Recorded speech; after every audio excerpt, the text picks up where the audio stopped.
विधायक कोई ऐसी चीज़ नहीं जिसे तोड़ लिया जाए। विधायक गए हैं, अपनी मर्जी से उन्होंने आदरणीय अखिलेश जी के नेतृत्व में अपनी आस्था जताई है। और एक विधायक नहीं है, 7 विधायक गए हैं। और 7 विधायक गए तो ये लॉबिंग पहले से थी, पहले से उनका मन था। लेकिन अफसोस इस बात का है, जो मायावती जी ने जो बयान दिया वो एक राजनीतिक व्यक्ति का तो बयान नहीं हो सकता था। करोड़ों लोगों की जो भावनाएं, जो लोग किसी गलतफहमी में थे कि हमारी लड़ाई मजबूती से बहन जी लड़ रही हैं, सर्व समाज की या बहुजन समाज की भी लड़ रही हैं या किसी अन्य की भी लड़ रही हैं, उस पर बहुत बड़ा इशारा पाक और गलत बयानी उन्होंने की है। 2022 में जनता उनको इसका जवाब जरूर देगी, ये मैं जानता हूँ। लोग जानते हैं किसकी कमी से चुनाव हारे थे, और चुनाव के बाद भी, गठबंधन खत्म होने के बाद भी कर्टसी ये थी, ये नैतिकता थी हमारे नेता की कि एक भी गलत बयान हम लोगों ने नहीं दिया।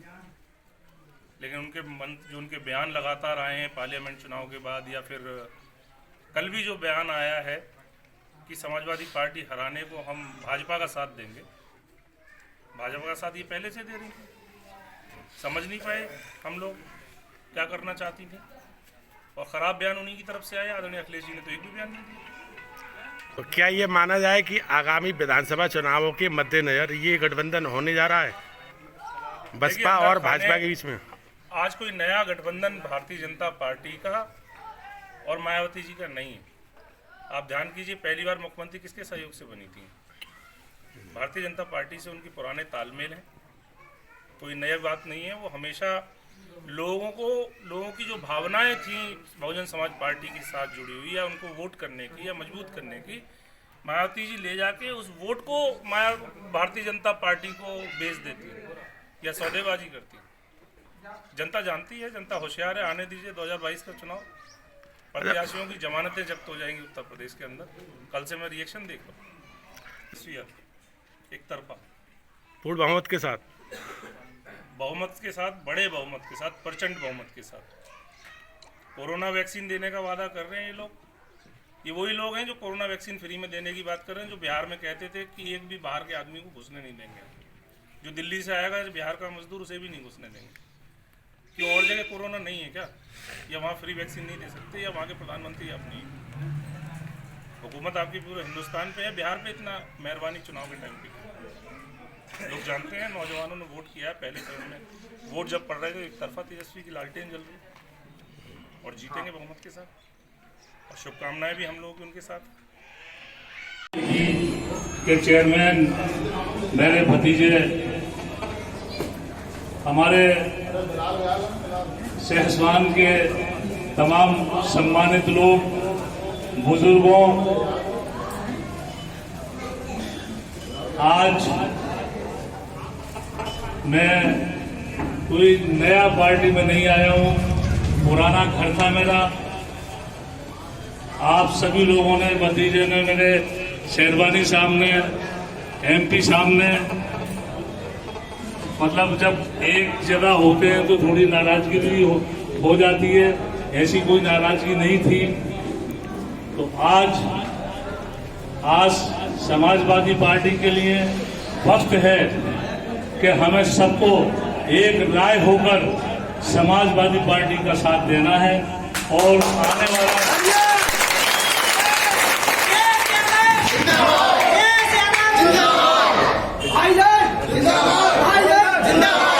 2022 का जो इलेक्शन हमारे जो आने वाला है, वो हमारी किस्मत का फैसला करेगा।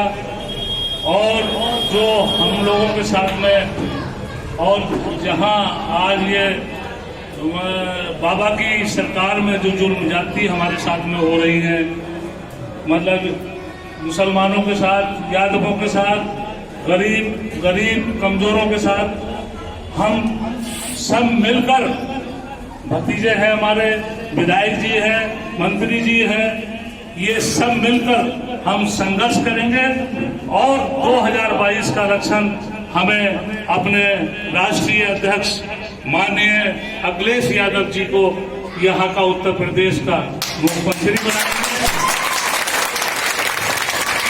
इसमें बहुत सोच समझकर वोट का बिल्कुल बंटवारा करना नहीं है। बसपा के हालात आप देख चुके हैं, क्या हालात हैं। हमारी बात को कहने वाला कोई नहीं है सिवा समाजवादी पार्टी के अलावा।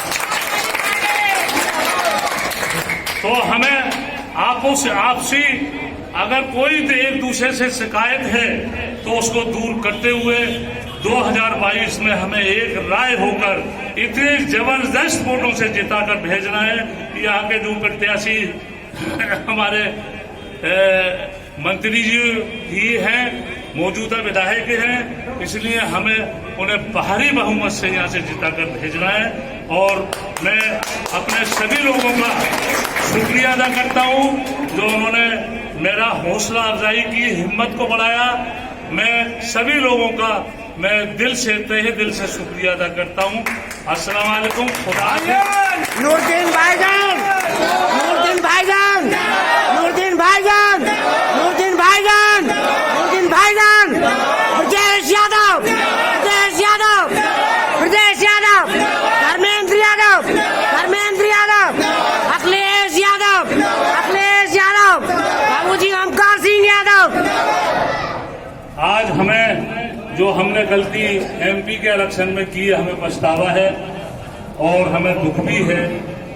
हमारा इतना अच्छा एमपी और इतना शानदार एमपी आज हमारे बीच में नहीं है। मैंने उनसे इस बात को कहा भी था लखनऊ में। मैंने कहा हमें अफसोस है, दुख है उनका, वाकई में इतना बेहतरीन एमपी नहीं हो सकता।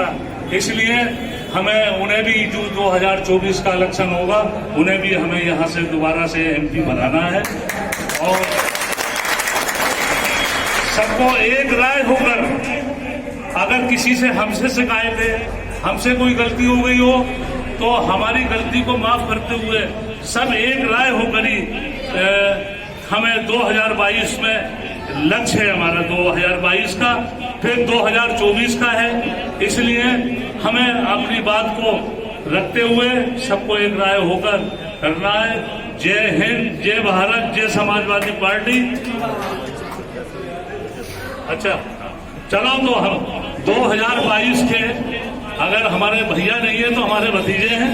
हमें तो एक ही बात है, हमें तो भाई भाई में वो भतीजे में, भतीजा मतलब ऐसा है। अब एक बात सही भी है, उम्र भी, हम भी बुढ़े हो गए और हमारे भैया भी बुढ़े हो गए। अच्छा, दूसरी बात ये है, यंग आदमी हमसे ज्यादा काम कर सकते हैं, तो इससे बेहतर कोई बात ही नहीं है। मैं अपने भतीजे की सिफारिश कर रहा हूँ आप लोगों से सबसे कि आने वाले 2022 के इलेक्शन में हमारे भतीजे को भारी बहुमत से जिताना।